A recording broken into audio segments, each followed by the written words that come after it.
Okay, for people joining this live stream, this is a language completeness and consistency meeting looking at features of Wolfram language. And we have a variety of topics today. Let's see what's first. Excluded and presumably included contexts. Okay. Changed full definition so it doesn't recursively pull in internal contexts. So things like save definitions are making use of full definitions. Is that a true statement, or do they have their own way of doing this? That is a true statement. There may be things like there may be a few functions that are sort of rolling their own, but for the most part, they either use full definition or it's somewhat more complete friend, the language extended full definition. Okay, but so something like cloud deploy, what does it do? That's the second case. It's a language extended full definition. Okay, and an extended full definition avoids internal context or doesn't? It does. Okay. So where do we think full definition is getting used? Is it getting used by people's code, or is it getting used by people when they just do things at top level? Well, save uses full definition. And manipulate with save definitions uses full definition. Okay. So, I mean, the main issue is, I mean, there are potentially all kinds of horrifying bugs associated with changing, what kinds of definitions get pulled in. Right. Which is why we did it, we made it, right, we backed it out of 12.2 because you thought we didn't have enough testing time, fine. And now we put it back in about a month ago for 12.3. Okay, fine. All right, so look, let me make another comment. I mean, this whole question about what's savable, what's internal, what's not, what should be exposed, what shouldn't, in a sense, this has become a very confused thing because, we have a completely modifiable system, right? So people can modify anything. So it's like, well, at what point, okay. Well, they can't modify list because it's locked. No, fair enough. But okay, but where is the moment of, where is the bedrock, so to speak? Where do they, in other words, I guess the question is, and it gets even more extreme. Let's imagine a world in which there was a certain init.m bundle, effectively, where there was a certain initialization bundle that people had. And so somebody says, well, I know you have this initialization bundle, so I don't need to send you these definitions. I only need to send you these definitions that are kind of the froth on top, so to speak. You see what I'm saying?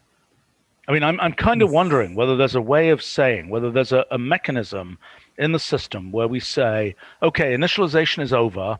At this moment, we will tag every definition that's been made, and those definitions won't be ever transmitted in a full definitions-y type way. And in other words, where we actively tag things at some moment during initialization. And if you have a different sort of bedrock, then different things will be sent over. Comments? I'm not sure if you're suggesting, I mean, I don't see how that could be made customizable, right? I mean, this thing does essentially run at a certain point in the initialization. I forget the customizability, because I'm realizing that my idea doesn't make sense because it's not a time-based thing, because it could be that a packlet gets loaded after a packlet gets loaded that sprays a bunch of internal context things into the system, and that happens long after initialization, right? So the issue is really, what is underground and what is not. And when a packlet is loaded, here's a good question. When a packlet is loaded, does it have any way of saying, I'm a subterranean packlet? Or does it just, or is it all very, egalitarian, where basically the packlet, I bet that there is no way of it saying, I'm a subterranean packlet. Shouldn't be added to autocompletes, et cetera, et cetera, et cetera. right? There isn't, but there's no reason why we couldn't add such a thing. No, I agree. But so maybe what we want to do. And in fact, one of the things that I guess it's not explicitly listed here, but one of the things we agreed that we're going to do, assuming we can get Todd's attention long enough, is to add a way where packlets can declare themselves as subterranean, so that when they're loaded, they're automatically added to this list of internal contexts. Okay, so let's talk about what this means. So what we're defining right now is one sort of standard for, are you below ground or above ground? And below ground means that full definitions won't reach that low. It will never pick you up. Well, by default, it will not pick you up. Okay, fair enough. Now the question is, is there only one sea level or something here, or do we want? I mean, in other words,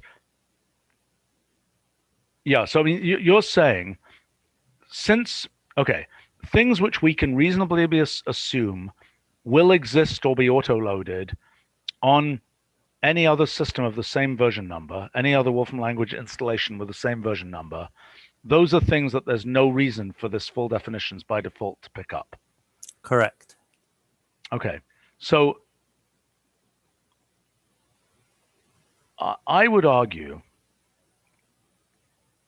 yeah, I mean, I think this is what we should do. We should have some kind of tagging of contexts that, we should have some way of saying this context is intended to be, okay, now I know there are going to be some other issues here, but first step is, this context is, yeah, it should be added to. We have a list, right? It's, if you want to see it, it's I think it's language backtick internal context or $ internal context, something like that, and so you can see what the current list is, but so maybe what we should call it is, $ system context or something. And it's a big list that just gets accumulated. Maybe it needs a name which is well, what was the thing you said it was right now? It's language backtick, and I think it's internal context. It might be $ internal contexts. That's a good name for it, by the way. Why does it? Oh, it stays blue. That's interesting. Okay, so this is a list that has been made sort of from the outside of contexts that are, okay, so when a packlet is loaded as a system packlet, is it loaded in any different way than any other packlet is loaded? In other words, do we know it's a systemz load, it's an internal load, or is it just, it's a packlet install like any other packlet install? Well, I think Todd would be better able to answer that question, but there is a step of sort of scanning the sort of known packlets in the layout that happens at initialization time. And so that's used in, so a lot of these are coming from packlets that are sort of known at sort of an early stage. Okay, but every packlet that might be a system packlet is in the source control system, right? There's no other source for them. Is that true, or is that not true?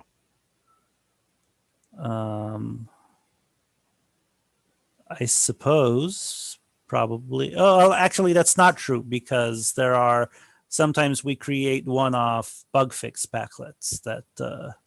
Okay, but so what I'm going to suggest is that maybe we should have an idiom for every system packlet, that it has some call at the beginning of it that adds. Yes, that's on the to-do list already, Stephen, as I've already said. Okay, fine. Well, so then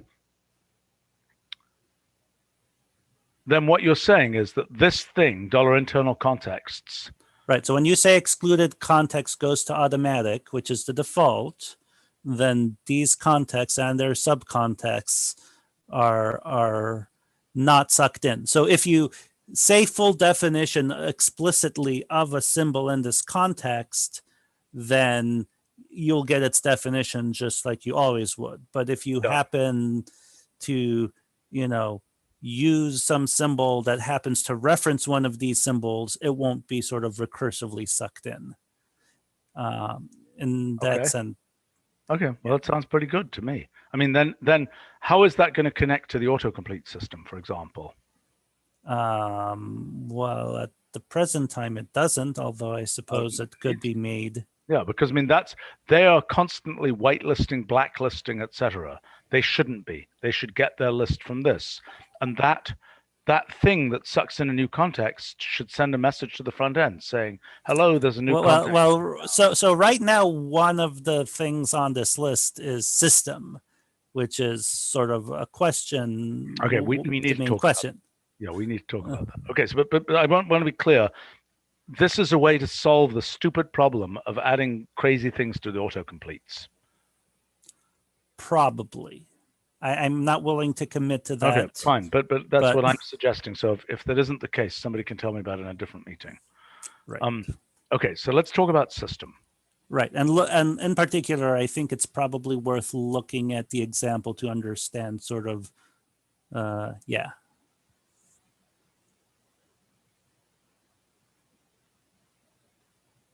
What's exclam 2? Oh, that was 12.2. I yes. thought you were referring to sorry. Yes, that was supposed to. That is undoubtedly a typo. Yes. Okay, no problem.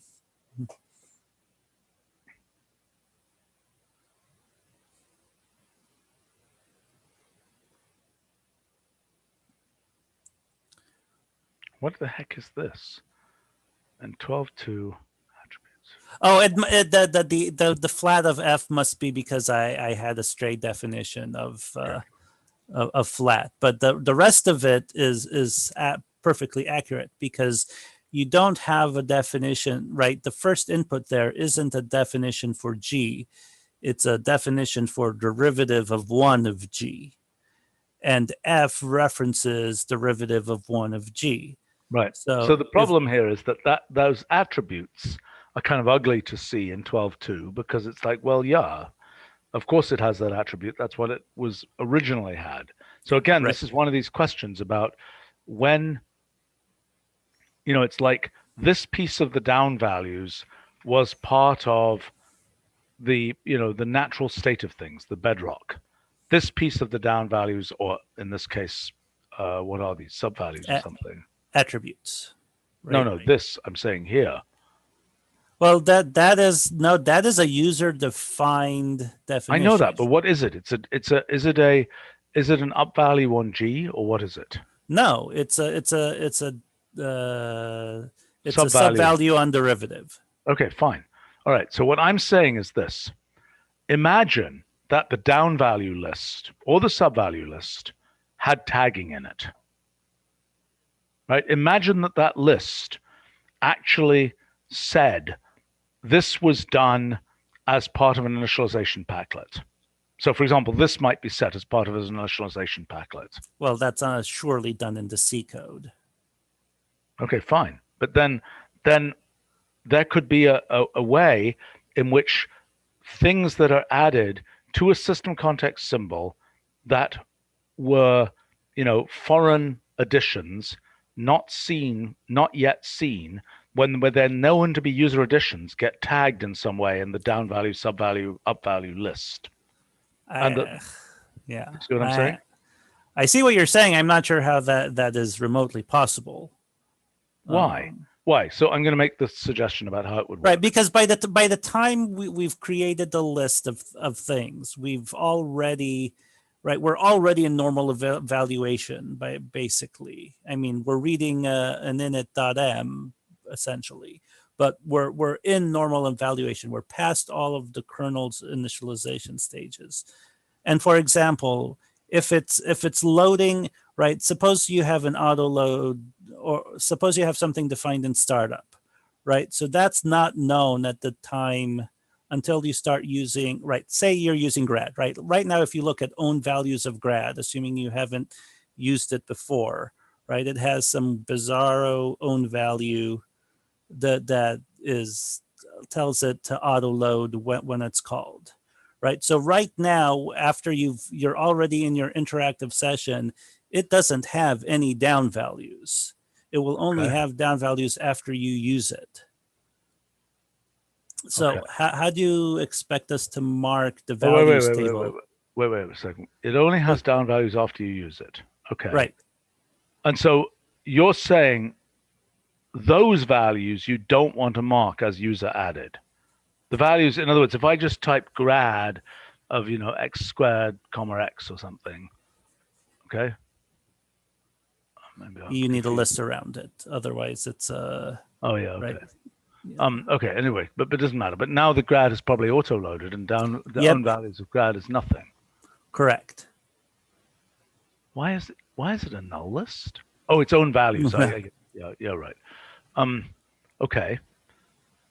So what I'm saying is, okay, and I'm not telling you how to implement it yet. What I'm saying is, if there was a thing defined by an assignment, right? Okay, so we have to know, it's like dollar evaluation environment, right? There's a notion of, is this a user, God, it reminds me of the very earliest computers of user space, well, all these interrupt levels and so on, user level, system level, et cetera, et cetera, et cetera. If it is a user level thing that's happening, right, then it gets tagged. And we have to know, are we operating in an evaluation environment that is a user level evaluation environment or a system level evaluation environment? That would be the distinction. Now, the definition of a user level evaluation environment is presumably, it's not, I mean, it's a little tricky, but it's not a system auto, I mean, it has to be thought about. But let's imagine that, I mean, we can certainly expect to tag that. What is a user level evaluation environment? And then the idea would be to, if you're at a user level evaluation environment, to look at when you are setting a down value of a system symbol, for example, to basically tag that user level down value so that you know, oh, it's a system symbol. We only want to save by default the things which are tagged user level additions.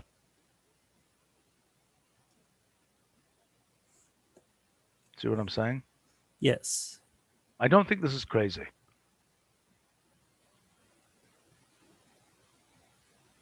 I mean, I think that what we would want, I really don't think this is crazy. I think this is kind of if we did that, then I believe these problems kind of go away. Then, because what we're doing is anything that isn't part of the system, we want to be able to pull out with full definitions by default. So, okay, that's my suggestion here. Maybe we should think about this and move on for now. Is there anything obviously stupid about this? I mean, obviously there's a lot of tentacles with attributes and God knows what else. Anybody else? I mean, I don't know whether the right people are in this meeting to really comment on this further. Yeah, I'm sure I It's a don't very have deep anything change in sensible the to say, kernel, right? but exactly, that's what worries me in the tentacles. Because, for example, I'm evaluating one of Brett's plot functions, and so obviously that's a system thing, except that I've provided an evaluation monitor or something like that, and so now it's calling that back out to user level code, and so yeah, so right, so I suspect it's solvable. But no, but the whole point is that the plot function itself is you're saying if something is you're saying in the kind of the layers of, oh, you've got a user level function that is making a system level call to download a packlet. I don't think that packlet download itself makes a user level call. Not until that's returned is there a user level call. Right. But it means it means that everything has to be very careful about knowing exactly what its Well, I environment agree, is. but the Yeah. choice is right now we're just splattering all over the place. Yeah. Right. So maybe the octopus still has a little tiny piece of a tentacle hanging out of the jar, but let's at least get the main octopus in the jar. Well,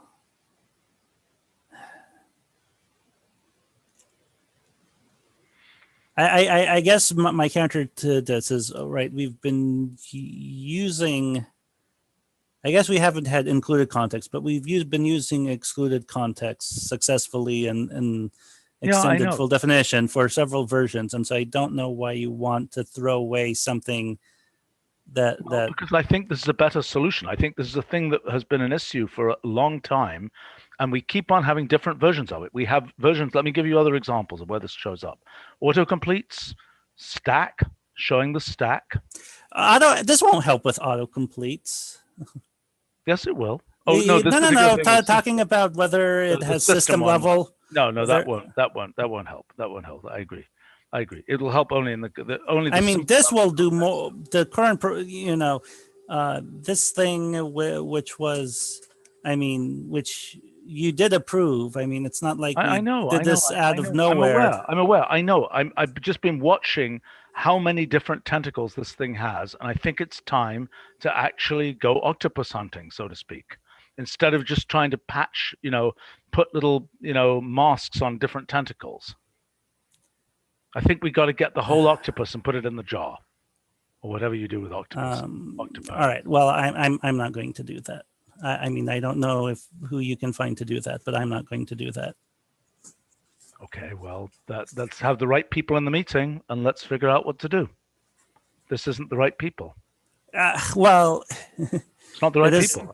It's not the right people. This is not a front end, cloud type problem. It is. The problem was on that end. The solution might be deep in the kernel, is what we're saying. Yes.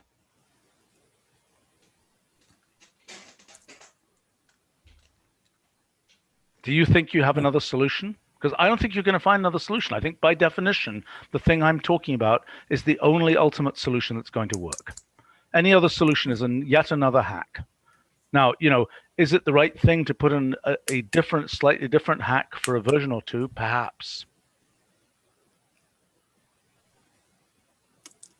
Do you think you have another solution that's actually a solution? Well, I don't think your solution is a solution. Okay. Okay, fine. I think my solution is at least has the mechanism to make a solution, even if we all agree that it has many tentacles, and it'll be complicated to capture all of them.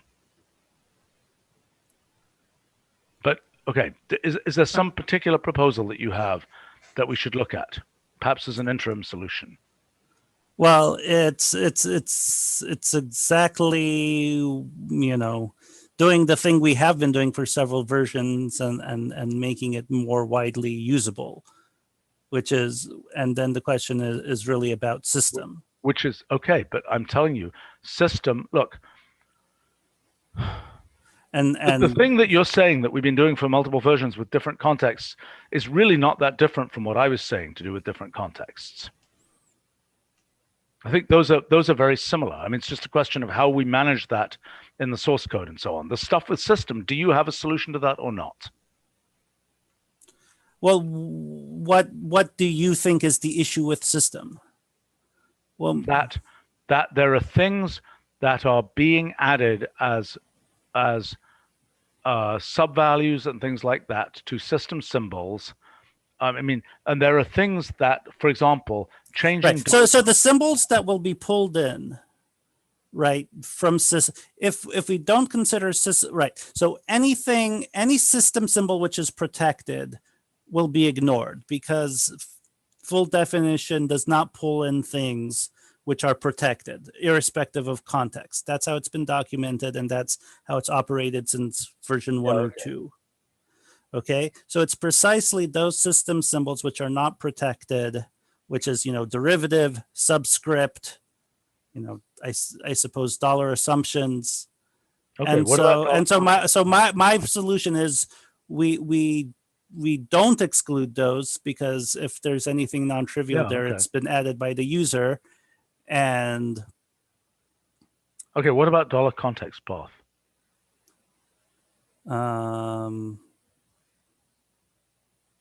Which is not protected. Do we actually want to move that over or not? I don't know. I mean, I'm not sure about that one. Okay, so wait a second. So the choice is, okay, can we crispen up what, I mean, I think the solution that I'm proposing is a good forward-looking solution. Now, I might be wrong, but that's what I think. Now, you're proposing basically anything that isn't protected, go and pick it up. Is that correct? anything in system. In system, yes. That's what I'm talking about. Correct. So that would include time zone and Maybe. See, those are tentacles, which would also be tentacles in my description as well. I mean, Right. it's not obvious whether that. The dollar time zone is not picked up. Why? Oh, hold on. I'm in the correct version, and the reason is maybe it's protected. No, it's not. Um, At least I don't think it is. Can't you set the time zone? Dollar language, for example.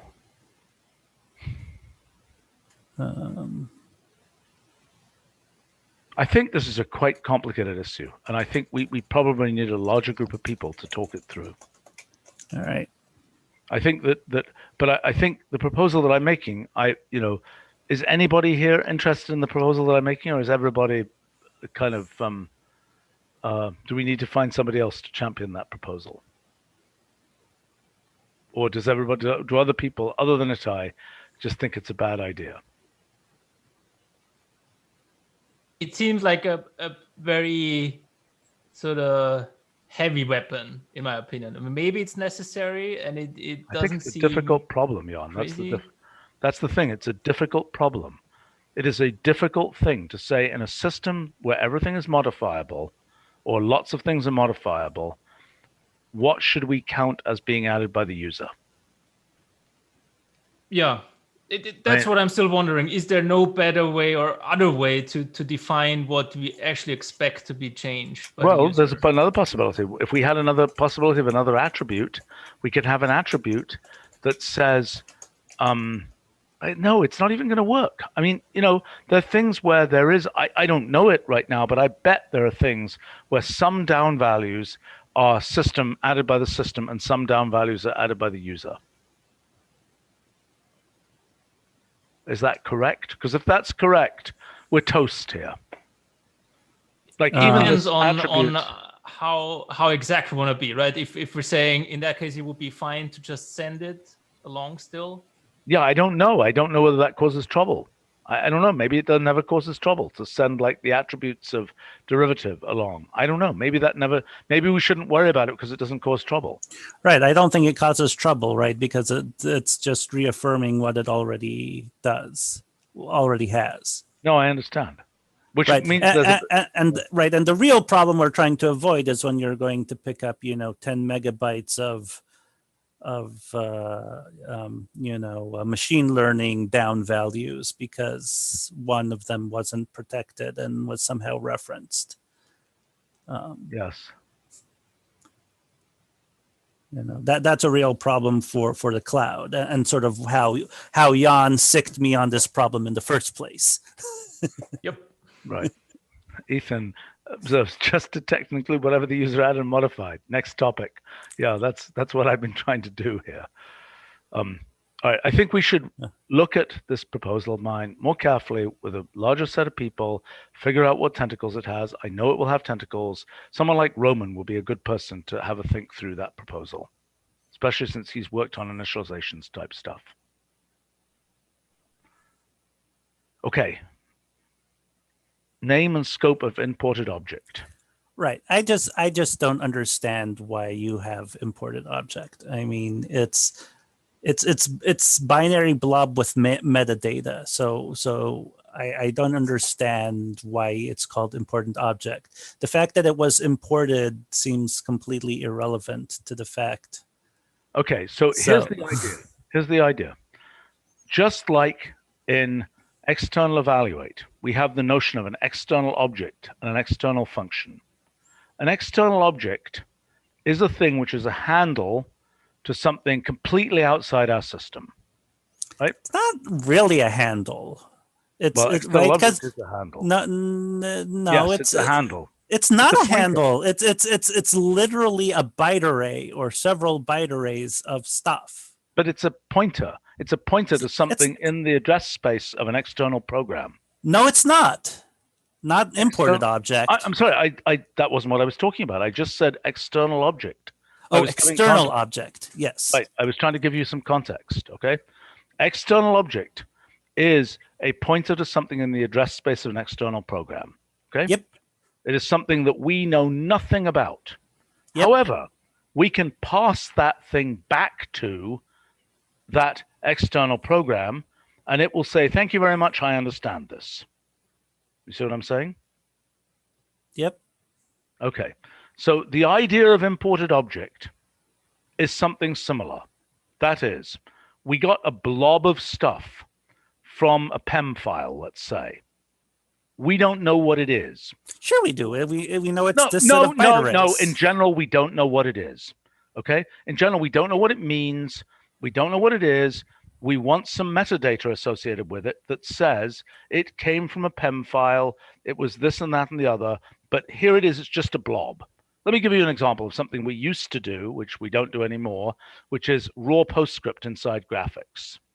Okay? We can't interpret it. We don't know what it is, but we know it's PostScript. Okay? So what this is, it's something that we can do nothing with, except possibly as some kind of, analytical hackery of looking at the byte array and seeing how many nulls it has or something like that. But fundamentally, we don't know how to import it. We cannot turn it into something meaningful in our language. As far as we're concerned, it's an opaque blob of bits. Okay? But we can serialize the bits, right? Or yeah, we can serialize the bits. No problem. And I think that's an important distinction to other objects, perhaps, that. Well, we can always serialize the bits. I mean, we can always serialize the object. Look, an external object is not meaningfully serializable. It is serializable on that, it only means something if you're connected to the same external thing that it refers to. An imported object is in our system as a bag of bits. But we know nothing about what that bag of bits means other than what the metadata of imported object tells us. And notice it's not just a byte array because it has metadata. And it's very important that it has metadata. Right? So the idea is, right now we're using this for PEM files. I think that we should be using it for things like CAD formats where we can't import everything in the format. Right? It's not true that we know we don't know anything about it. It has a content property that converts it to various things. It converts it into a public key and digital signatures. No. I'm not talking about the general PEM file. The general PEM file is no problem. Look, there are plenty of things that we can read in PEM files. Okay, This is for the bits that get left over that we can't read. Okay, this is for. Let me give you an example. Okay, let me give you an example. Yeah. Let's say we're reading in a piece of 3D imagery data, okay? And the format that it comes in from is fancy movie-making format, okay? We can read the basic geometry, but then right in the middle of that is a shader commands to a particular GPU. We can't read that. There's nothing we can do with it. It's GPU code. It's something weird and external. However, we don't want to just throw away that GPU code. We want to keep it because when we send this thing back out again after we've modified the geometry, we might very well want to say, okay, here you are. I'm handing you back that GPU code. Be happy. You know what it means. We don't know what it means, but you, the external program, do know what it means. That's the point. That's a better example than the PEM file one, which maybe is confusing, because the point is that it's the hard bits that we can't interpret, but we want to store because we might want to feed them back out to the external program. But what you pass back is still the whole data. It's not just a handle on the data. That's correct. It's the whole thing. I quite like the name imported object for this. I don't really see why. It's it's an opaque thing. It has been imported. We have it. I just don't know that the fact that it's important is relevant. Yeah. Well, okay. The reason that I'm saying important is that I want to give the sense that it is a thing it is an alien thing. It's an imported species. It's an invasive species. No, it's a thing coming from the outside. I mean, I don't know what is Shadi. Can Shadi comment? Right. I mean, so open the ref page for imported object.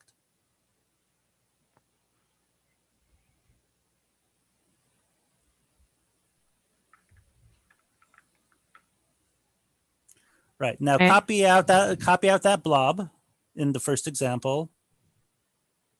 Just the blob.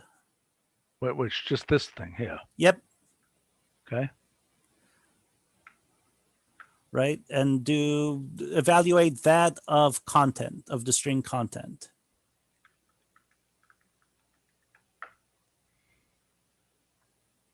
Right, how is that a blob we know nothing about?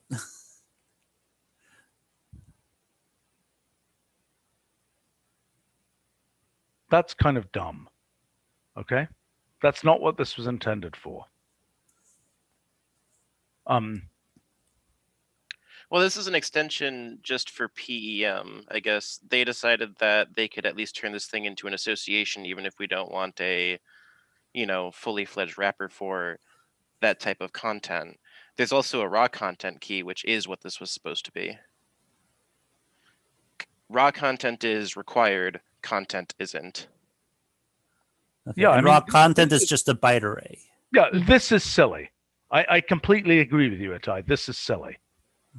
Right? This is a fine imported thing. It has nothing to do with, it doesn't need to be wrapped up in an imported object. Doesn't make any sense.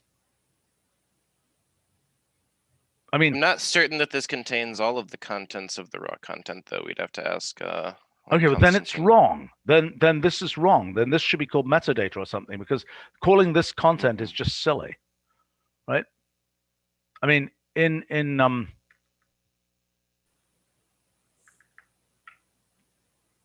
I have no opinion about. I mean, this says 597 bytes. I don't know how big the other one is, but yeah, that's wrong.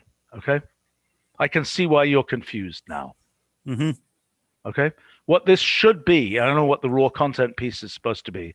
This can say, imported object, and it might give a little bit of metadata information here, but then as and maybe right. if you do properties, it'll tell you what are the known properties of the imported object.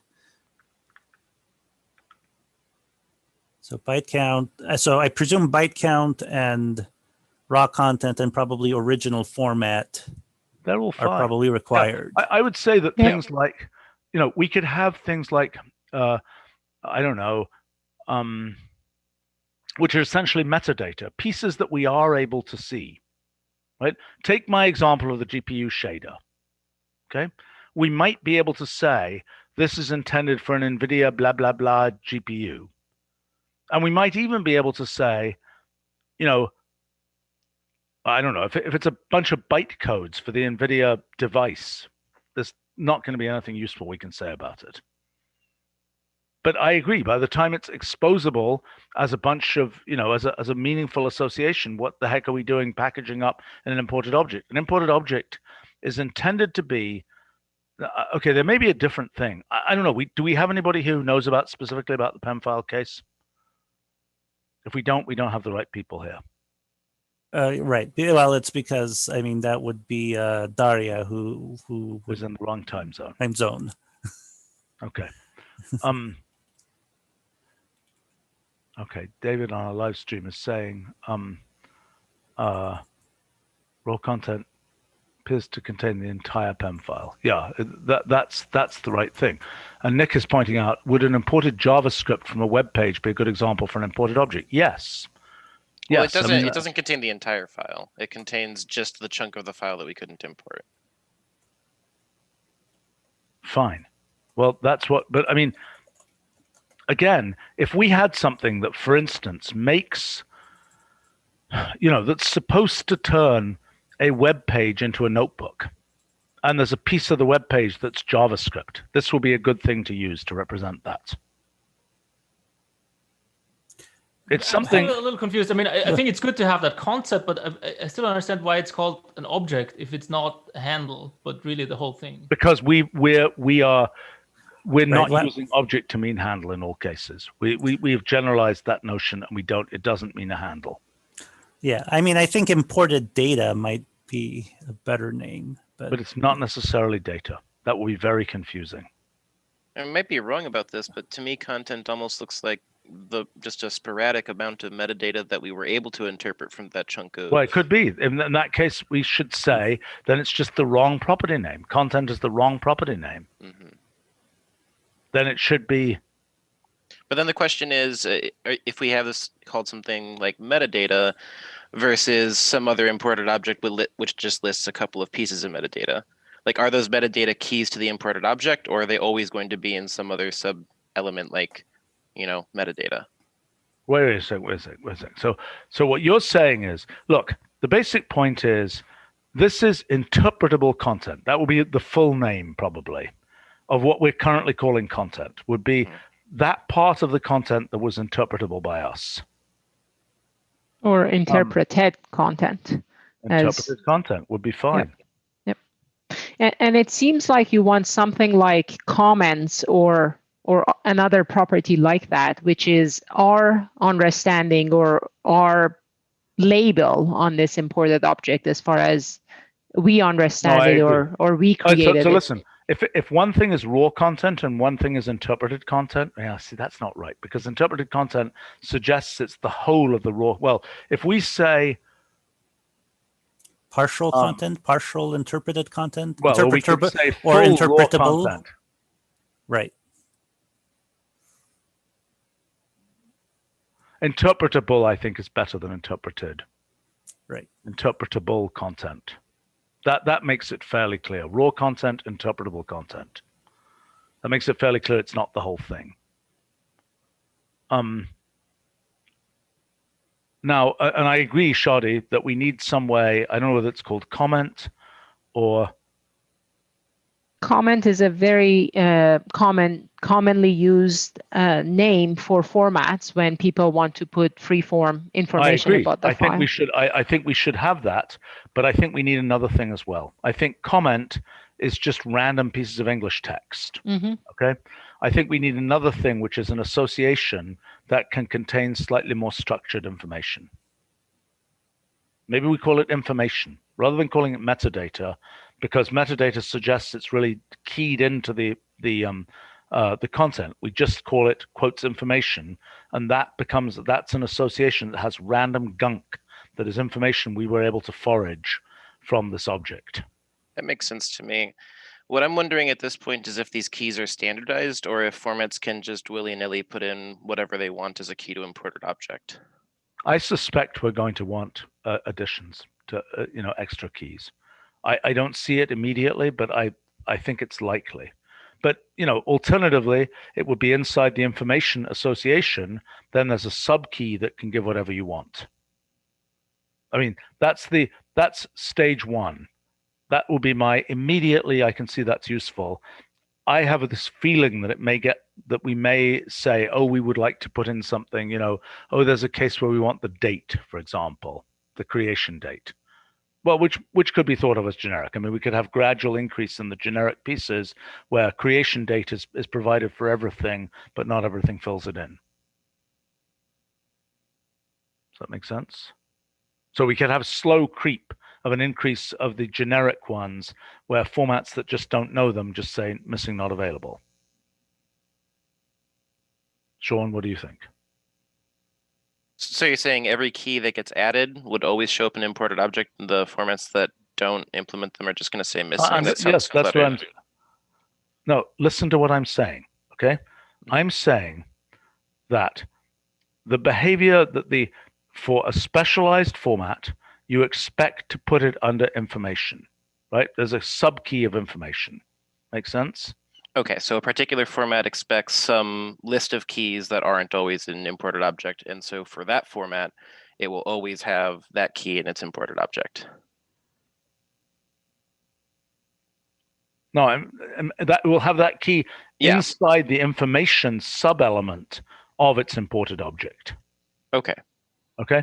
Now, what I was then continuing to say is, I can imagine that over time, there will be some fairly generic additional properties that we will see that lots of kinds of imported objects want to have.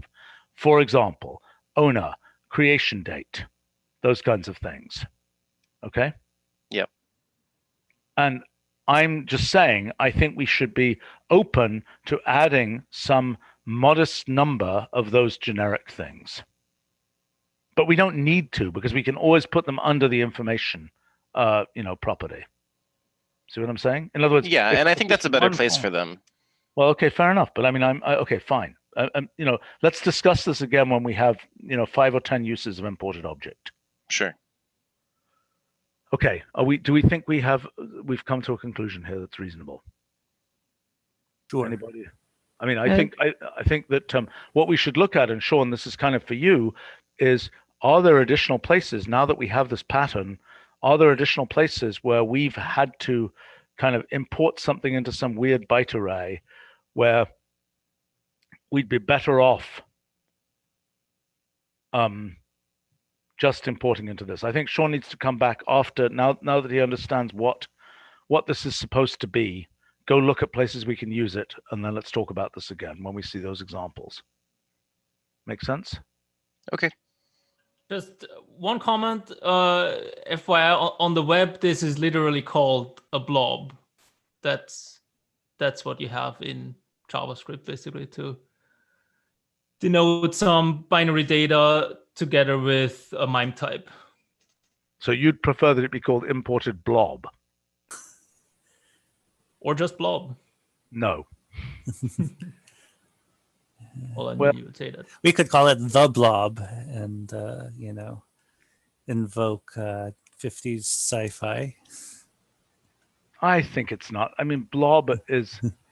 Yes, I'm just kidding. No. I'm not talking about the blob. I'm talking about blob instead of imported object, imported blob. Well, you're worrying because you think object has a handle, but it doesn't mean that in our system in many cases. I don't know. Anybody else supporting this? I don't think blob is the right thing. It's cute, but I don't think it's the right thing. When I hear the word blob, I think of the database type. What the heck is that? Oh, you mean to put in a field of a database? Exactly, a very large. Yeah. Right. And we have lots. We have lots of. That would be things. A good association, right? I mean, that's the right concept. Yes. Oh, okay. Cool. Yeah, that's the right concept. I mean, we certainly have examples. Go ahead.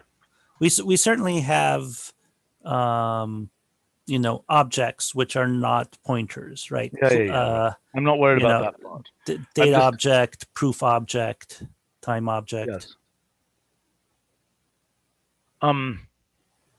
Look, I like imported object for now. I hadn't thought of the idea of blob as an alternative name. It's conceivable. Next iteration, let's let Sean inventory other places we might use this, so we don't just have one incredibly obscure example. Make sense? Yep. Definitely. Okay, good stuff. Thank you. On to the next item. Geometric assertion evaluation. Oh boy, you guys have all kinds of difficult problems here. Well, it is LCC. It's what we're here for. I know. You want us still around, Stephen? No, I don't think you. Well, who's running this meeting? Who knows what else is here? I guess that would be me, and I don't think we need Sean and Shadi unless and even Jan. I mean, Jan might be a little bit interested in the next item, but if he feels it's the not this one, but the function for checking whether something's valid identifier. Well, if Jan is able to stick around, he should. Otherwise, yeah, that's fine. I can stick around. Okay, all right. Okay, but thanks, Shadi, Sean, Lou, may have departed. Yep. Thank you. Okay, see ya. Okay, geometric assertion. All right, let's understand the horror here. Should geometric assertion ever evaluate on its own, ever? So there will be an assertion like these 3 points are collinear. Is that correct? Right. Okay, so now normally when it's used, it is a symbolic use where it says geometric assertion ABC collinear, correct? Right. Correct. But what if you fed in literal objects there? Right, or partial literal objects, right? Even. I mean, there's some, right? So there are 3 cases. There's the completely literal case where it could conceivably evaluate to true or false. And then there's the partial case where you have, 2 explicit points and a third symbolic point, and then maybe you want condition, right? So you have AX, the list AXAY, 0, 1, 1, 0. Okay, so let's be concrete here. So let's say geometric assertion. Is it the assertion comes second, right? Yes. Right. Okay, so if we say, so we're saying points, is that right? Point. You don't need correct? point. You can. Okay, I just say ABC. Right. So if you're using this outside of geometric scene, it's not going to evaluate unless you. I understand. Okay. I understand that. I'm trying to understand what we're talking about here. Okay, so that's one thing. Okay, so now if I put this,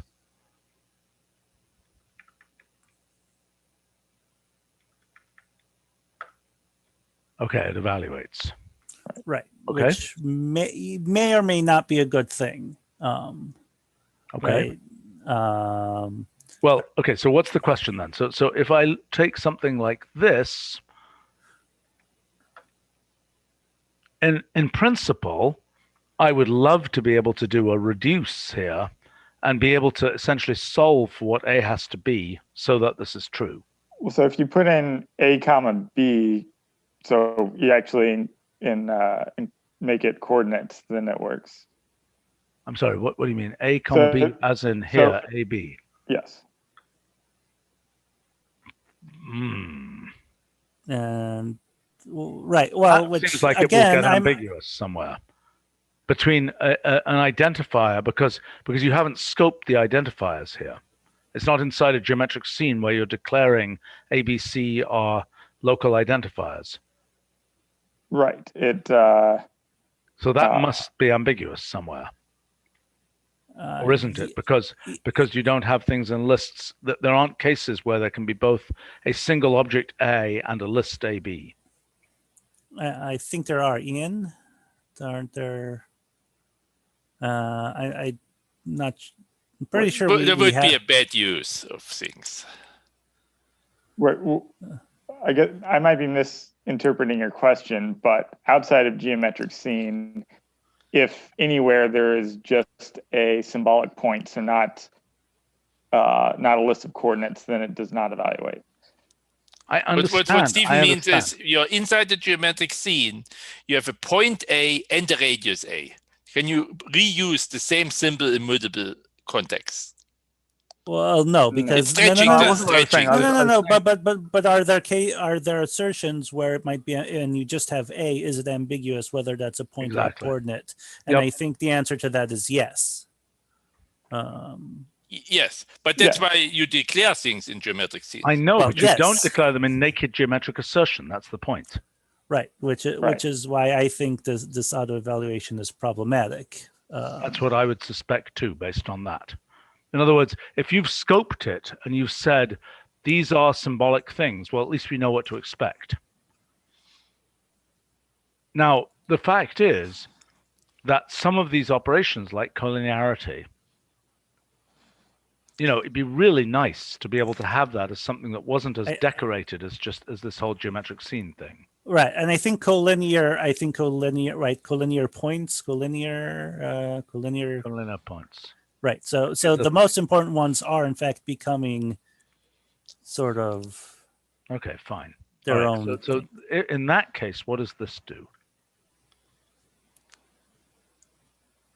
Okay, so it does auto-evaluate. Right, which it should, because that's a computational thing.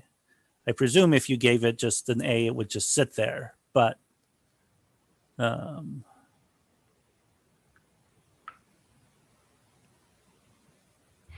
okay, so I don't think that's necessarily the right thing, but okay.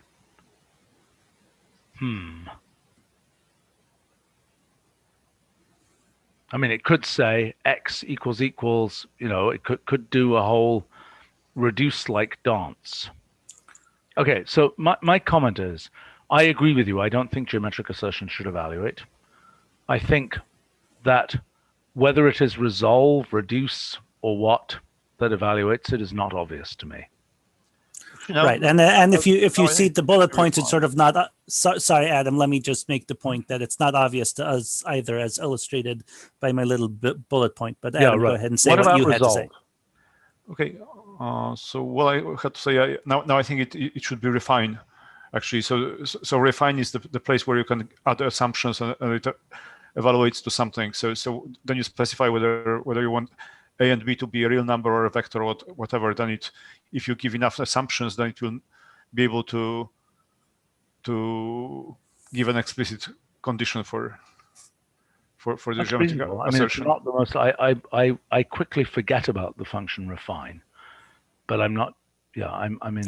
I have to say that my initial instinct, having just heard this suggestion, is that is exactly the right thing, because. Right. The problem with simplify is that the leaf count of the result may be much more than the leaf count of the original expression. Right. Yes, that's not going to work.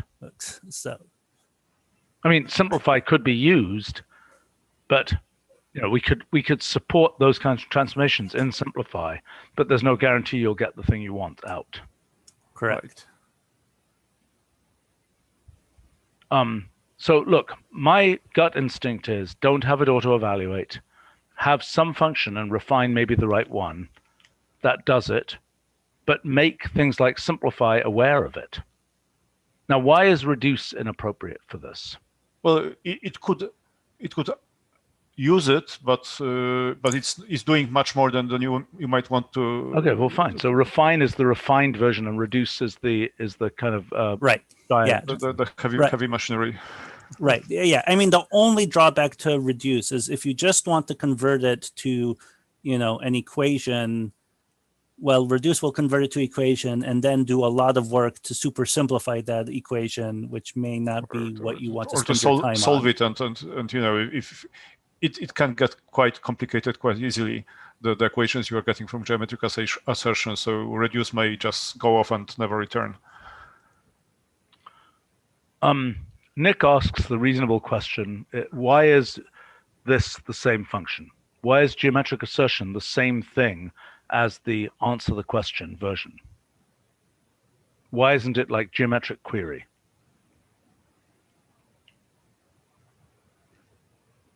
I'm not sure I understand the question. So the question is, geometric assertion would just not evaluate. Yep. But there could be another function, let's say geometric query, that always evaluates, that asks the question, is this true? Huh. And then the way it would work is geometric assertion would be able to be made to evaluate using refine, reduce, whatever, but there would also be a geometric query that just asks the question. Well, then then it's apply. Then it's what? Right. Well, then the refine or whatever this other function is just apply. Yes, but I understand that. But the fact is that I understand that. On the other hand, it's useful to have some outer wrapper function that does this. So geometric query will have assumptions, options, so that you can specify assumptions under which you want to interpret or I would query assume. the assertion. Does geometric assertion already have? It just has. Does it have some weird Verogs form? It does have a weird Verogs form. Satisfy each of those properties. It's not too bad. That would not be inconsistent with having assumptions as well. Except that you can't have naked assumptions. It would have to be an assumptions option. Right.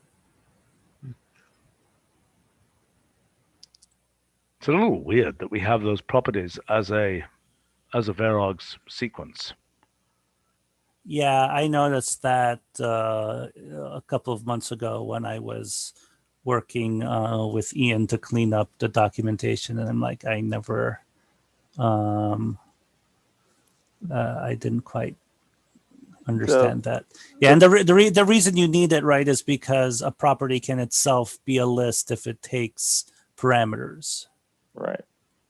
Also, part of the thinking was inside of geometric scene, this is kind of similar to style, and this is, that's how style works with the Verogs.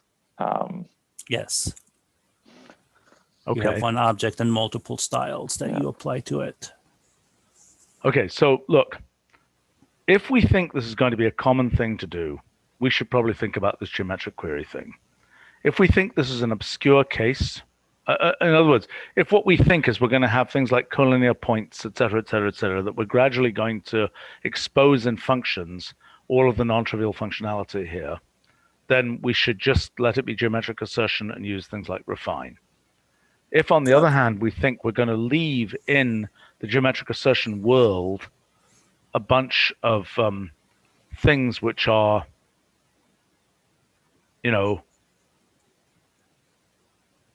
much less of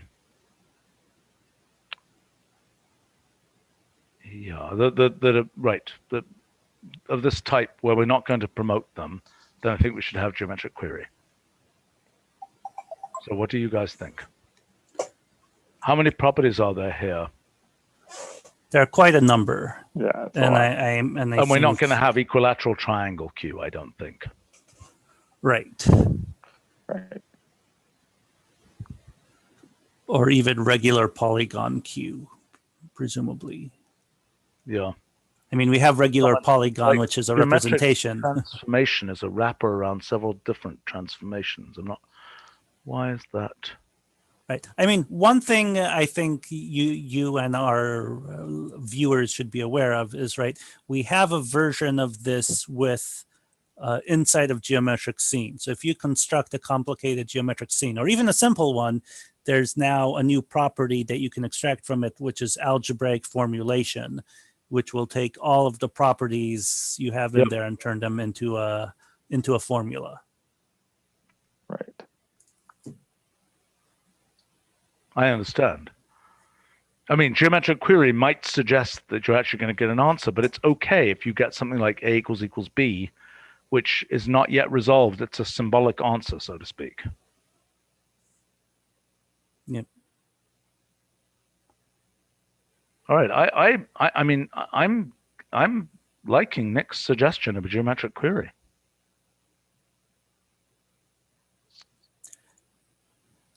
By the way, I assume the other reason why you've got Verogs is because you've got a lot of list-made properties. Yeah, I wonder if something like geometric formula or geometric test might be a better name than query.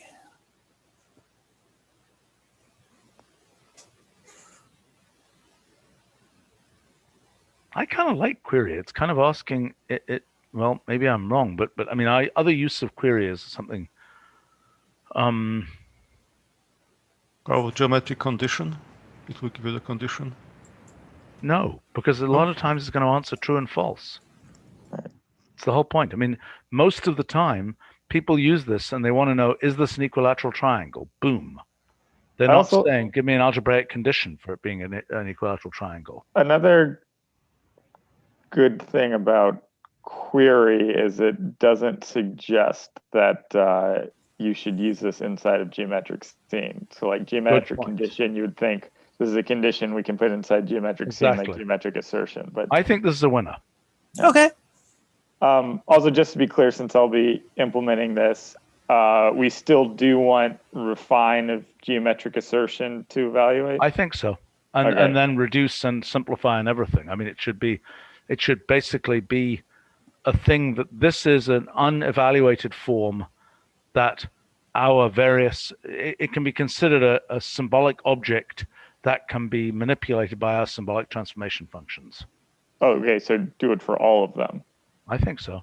I mean, I don't know about function expand. That's not so clear, but simplify and reduce, absolutely.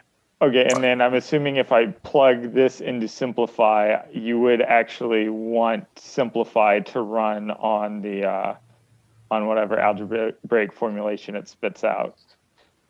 Right. Because unfortunately, it will also compare the leaf count to the original geometric assertion, so it will do a lot of work and probably return the geometric assertion back because it will get the higher leaf count. But yeah, there's like a lot of times these spit out real complicated stuff. So if you put it into simplify and actually run simplify on the algebraic formulation, it'll, take forever. But right,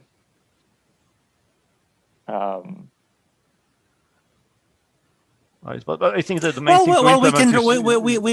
why don't we just play around with it and see how we feel about it? I mean, I think we're all in agreement that refine should just do the obvious thing, and then we can simplify and reduce. We can hook it up and see what happens and decide whether or not we want to keep it. Sorry, what was the argument against simplify doing something? That it may spend a very long time to do nothing.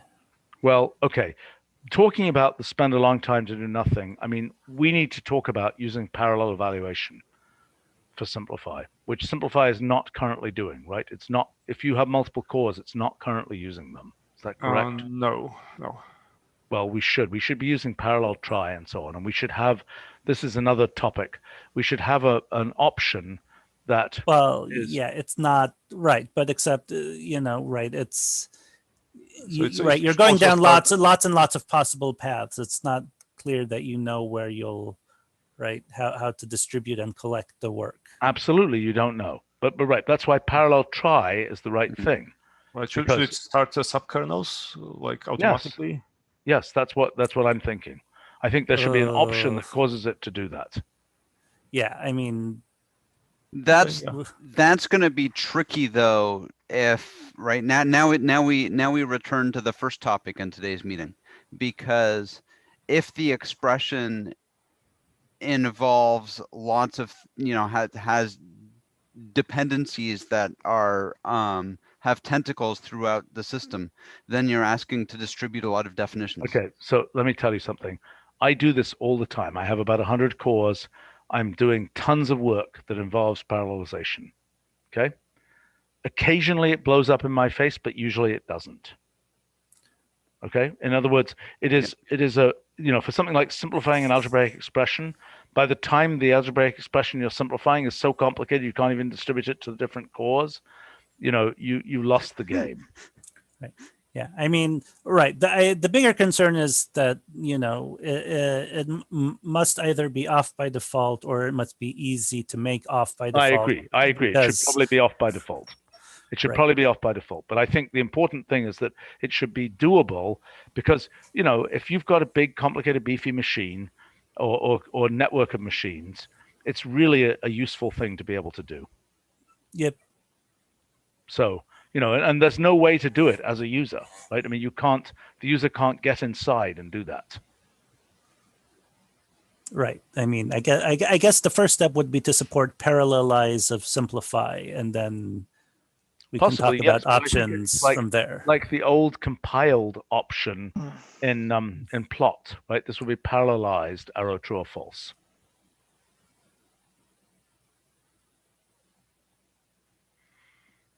I'm Okay. not sure. True. Well, I think Roman would disagree with that, but we can Yeah, it's get more to the details complicated. once we Yeah. have something. Right. Okay, next item, and we're going to have to wrap up fairly soon. But I mean, both of these are not critical. This one's pretty short, so we could do this one and then skip the last one. Let's try this one.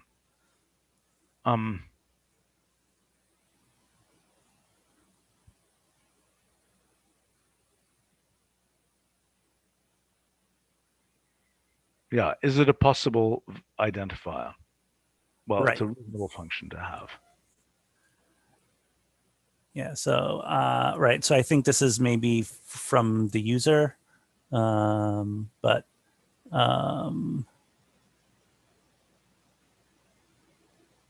yeah, I think this is from the user. Right. I mean, like I said, I'm not sure that this is a system function. Maybe it's a Wolfram function repo function, but it's certainly something we could implement with Brenton stuff. I mean, how often do you programmatically need to know if a string is, well, you know, to test backtick foo, a string that might be backtick foo. In WFR for now. Okay. Okay. And I think it should be. The thing I don't like about symbol name queue is it suggests, is this the name of a symbol? Right, exactly. Yes, I agree. I agree that the name is wrong. It's more like valid identifier queue or possible symbol identifier queue, although that's very long. Well, we already have a notion of symbol name, don't we? Symbol name is the function that converts a symbol to just a string. To a string and of just the name part minus the context.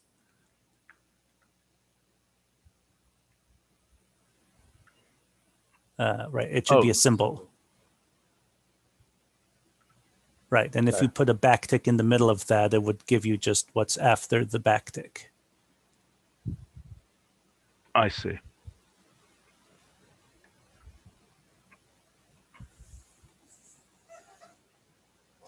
Well, so that's a weird thing because that's some. Well, that symbol name is defining it the name to be the beyond context type thing. So really, it's like a path. What do we call that in the case of URL path? URL.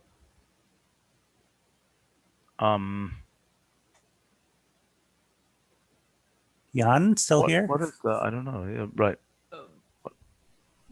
What's the question? What do you call the? This is the whole path versus the end of the path.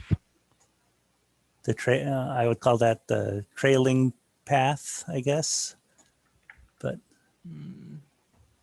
Oops. I mean, in URLs, there's a distinction between the domain name and the path, but the path is still the whole thing.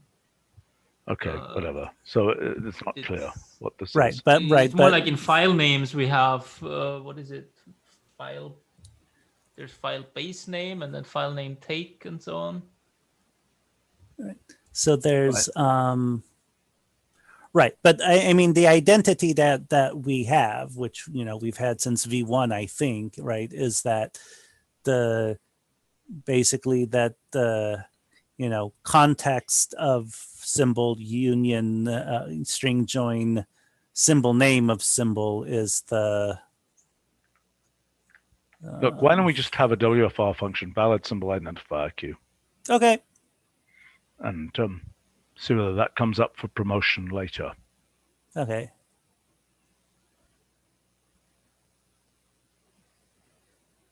Oh, boy. Like I said, this is nothing. Right. So I had. I mean, this came up. Somebody was complaining that somebody wasn't in a usage note, and rather than doing a one-off, I asked Ian to sort of take a look at all of the related functions that manipulate symbols, and so we have a few suggestions. But it's nothing pressing. It's right. We've been suffering this way since at least V6, if not V2 or 3. Well, wait a minute. This is the question of whether we should allow string named symbols in these different places. Is that right? Among other things, yes. But that's the most right. And I also suggest dedocumenting one thing.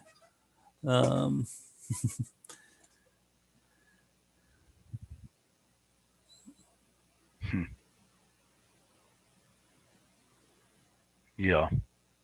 Yeah, I agree. Like the attributes of hold pattern of symbol. I just don't understand that. What about attributes of hold of symbol? That seems more sensible to me. I'm Evaluated. What? I mean, you could always do unevaluated if you were really concerned about it. It's a lot more convenient to just map attributes across hold of a bunch of held symbols. Well, you could also do toString of. No, you couldn't, because toString evaluates. I mean, it depends where you got it from. I think attributes of hold of symbol is useful, because I think that increasingly, I mean, so look, a big topic for me going forward is this whole question of sort of execution traces of programs and sort of being able to attributes is hold all, so there's no problem. Oh, okay. I'm going to throw out one question here, which came up. Okay. This is a little brain twister. This is actually from Emerald. They have the following issue. They have a function that's running in a notebook, and the function runs an experiment in the physical world. Okay. It's got thing, and then it says, okay, robot, go and do this. That could take 3 hours. Then it goes on with the code. Chunk. Okay? Their issue is how to maintain some kind of frozen version.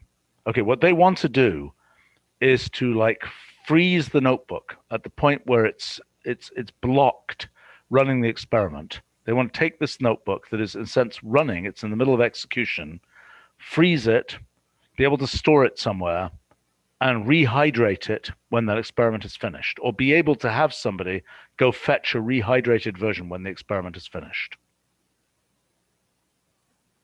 So in other words, what it's doing is it's interrupting the control flow. It's like you type input and you leave the thing running, right? You just type input, but you didn't type anything into the input dialog. And you want to be able to store the notebook that comes out from that until you've gotten around to sort of external. Let's say there was a URL read there or something, okay? And that's a bad example again. Something, an import, how about this? An import from a dev, whatever, a device. And there was nothing yet to read from that device. But there will be.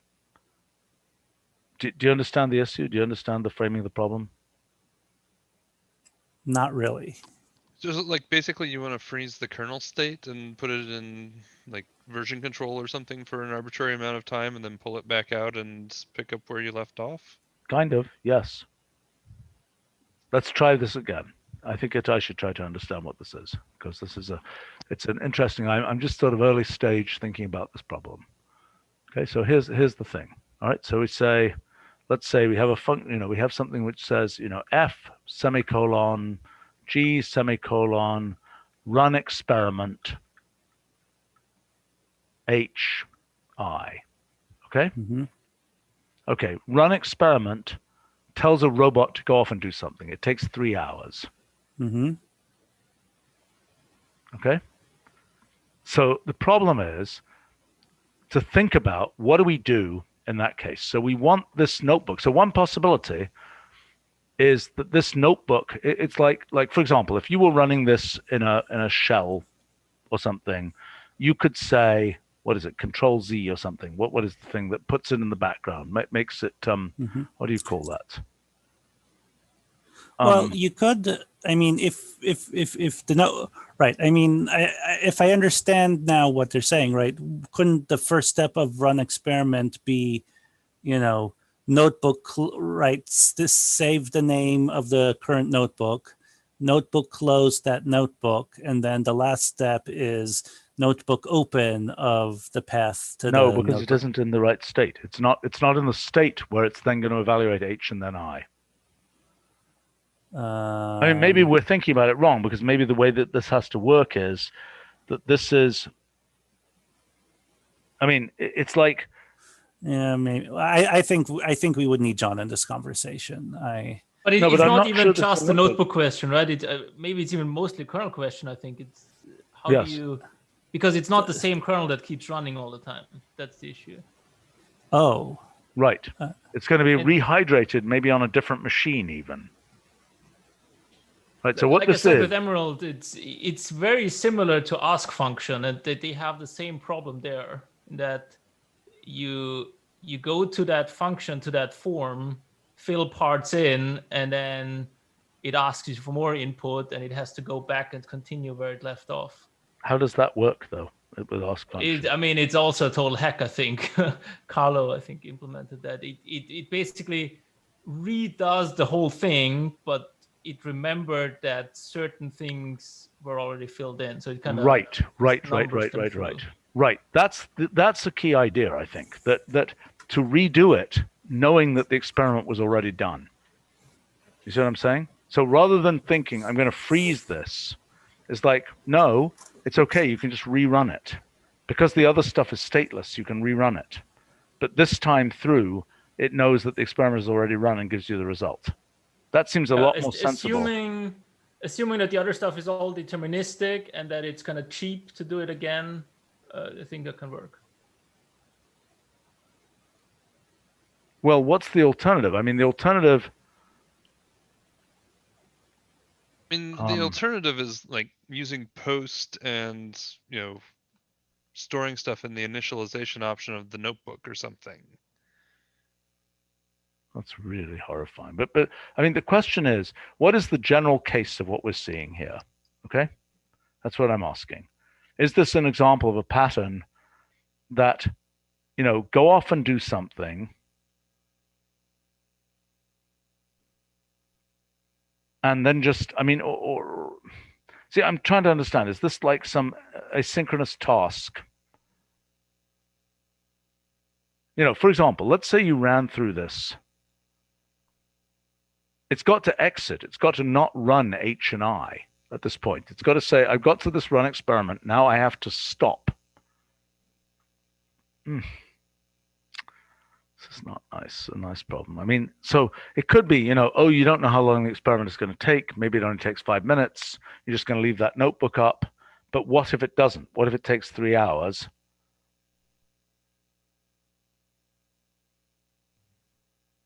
I mean, this is a micro batch job, so to speak.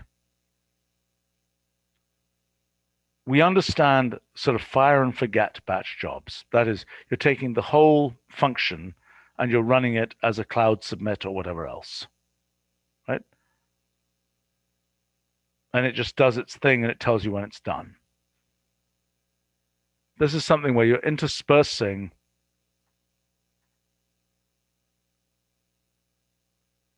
the execution. Get what I'm saying? I just wondered if anybody had any ideas about this. And again, I suspect we're solving slightly the wrong problem here. The general question would be to store the whole kernel state, including where its execution state is right now, right? Right. So Marco on live stream is mentioning asynchronous run experiment. No, that won't work. The problem with that is that, yeah, sure, we can say something like, local submit of whatever it is, pause of 7 or something. That's just fine. But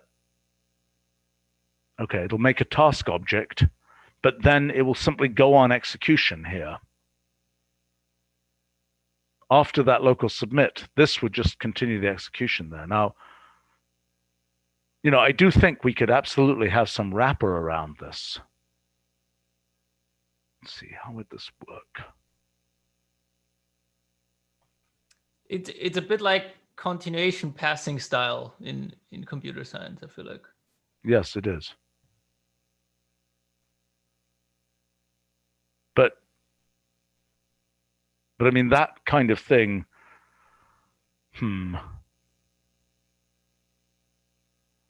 Okay, there's a suggestion from Ethan here. Tag the cells if they've been run. To encapsulate a notebook, you could persist by iconizing all computed variables.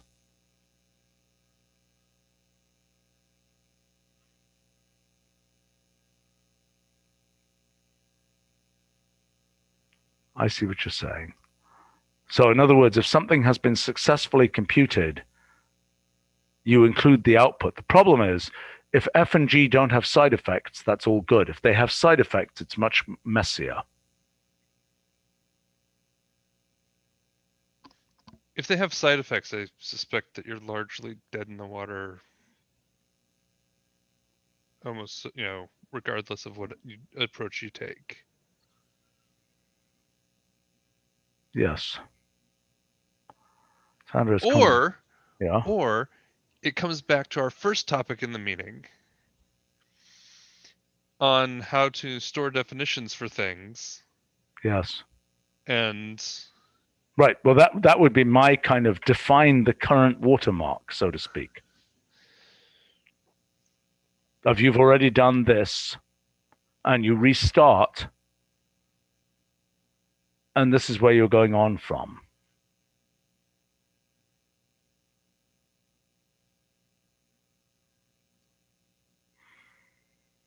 So Marco is commenting, when done, I don't understand how when done do stuff is when done AB. Why isn't that just equivalent to A semicolon B?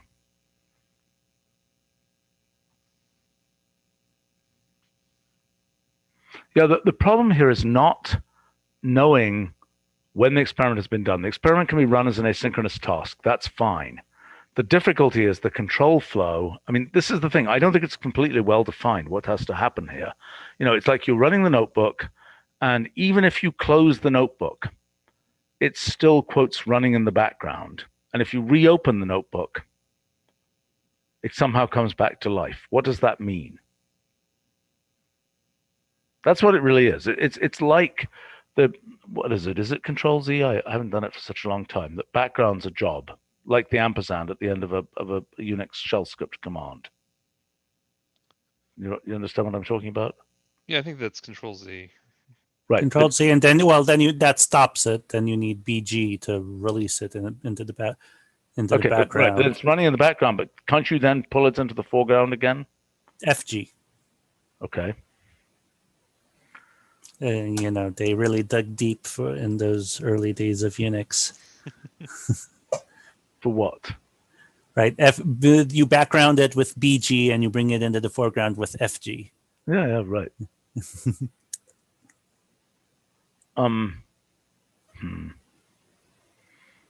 I don't understand enough.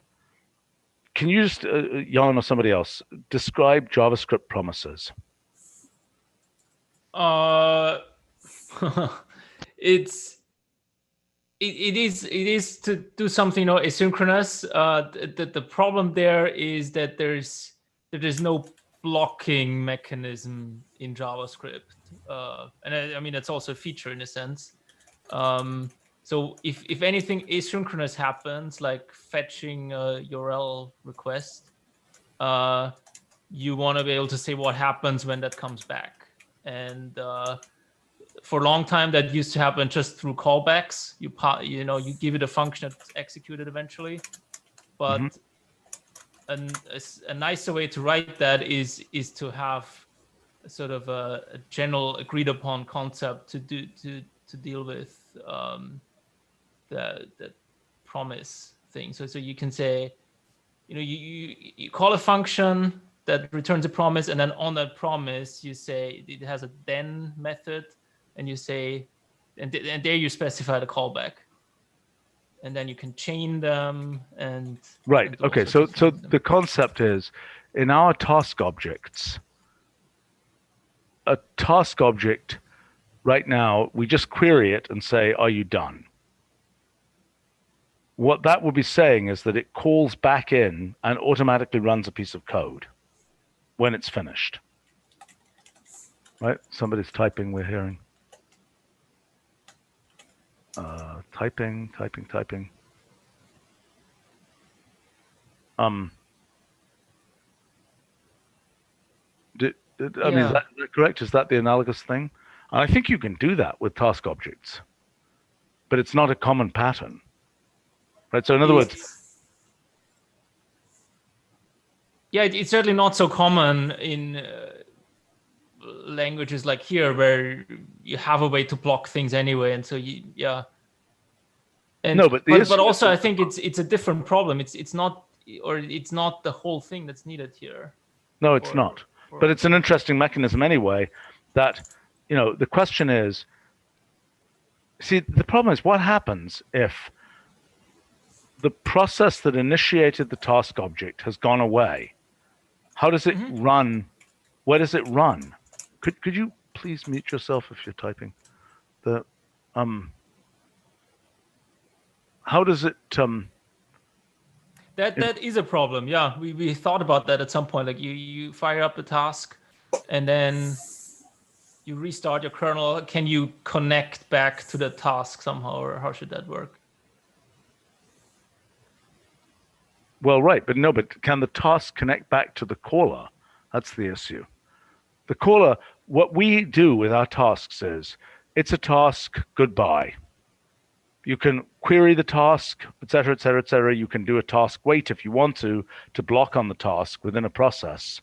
But the task has no expectation that it can send something back to its parent. Yep.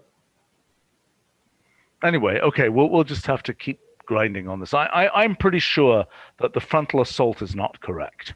That is, the way to think about this is what's really needed is something a bit different. Like, for instance, that you just say, well, these are going to be different cells in a notebook or something. I don't know exactly what's needed. Or the whole thing is wrapped somehow in something asynchronous, something like that. I'm not sure. Let's see. Nick is suggesting, start with implementing hibernated notebook that has a kernel state and some initialization functions. Hibernated notebook. I see.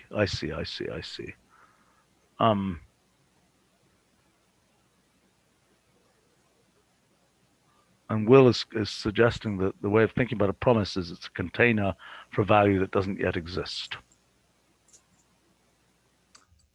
That is a much better and more succinct explanation I gave you.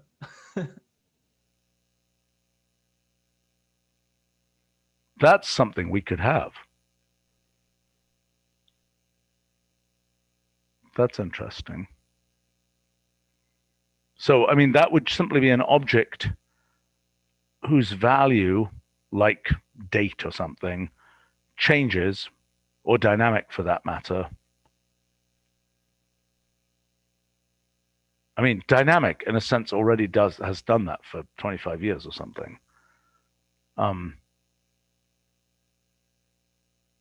It's a thing that gets its value from elsewhere. It is a defined container for a thing that gets its value elsewhere. In a sense. But I mean, dynamic also has the sort of front end versus kernel aspect sort of ingrained into it. No, I understand, but I mean, in a sense, task wait is like that. It will do nothing. Well, no, it'll block. Oh, I don't know. Okay, requires more thought. Let's think about Nick's comment here about hibernated notebook. We have thought about this. We've thought about auto dump save. We've thought about doing this in the cloud, of being able to take a cloud notebook and hibernate it with its complete kernel state. I mean, I guess we've done experiments on that. Years ago, we did experiments on that.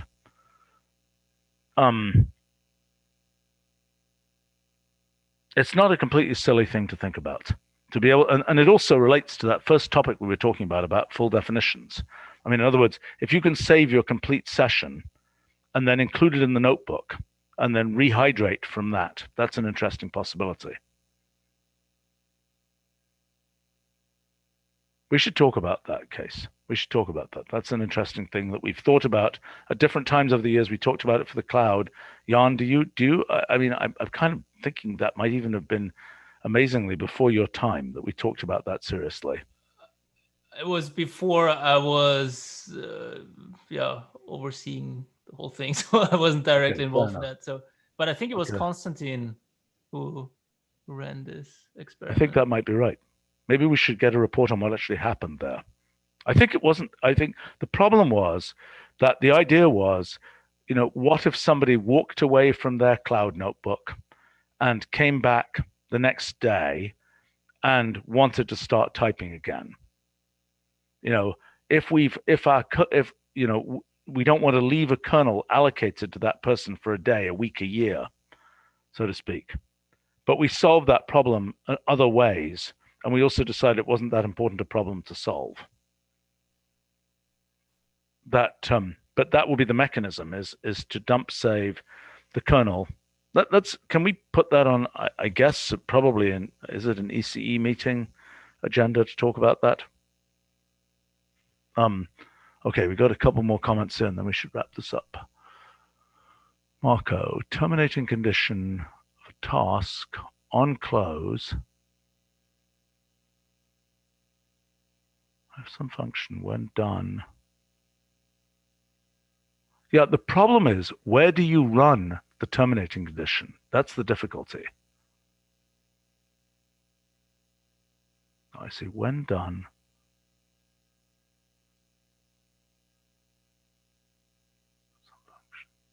When done on this terminating condition. Yeah, the terminating condition simply needs to be, I see. The when done thing, that we can achieve that with task wait. I believe that's just basically task wait.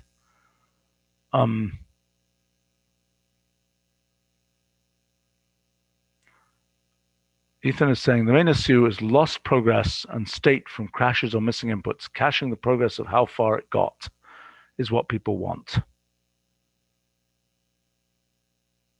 Yeah, I mean, the difficulty there is, maintaining the stack state and so on is really complicated.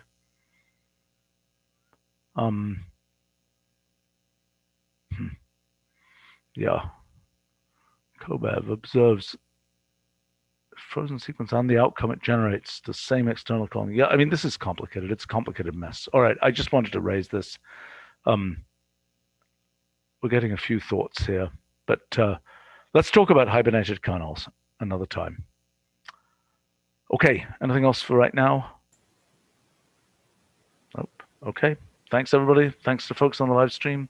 Thanks for the suggestions, much appreciated.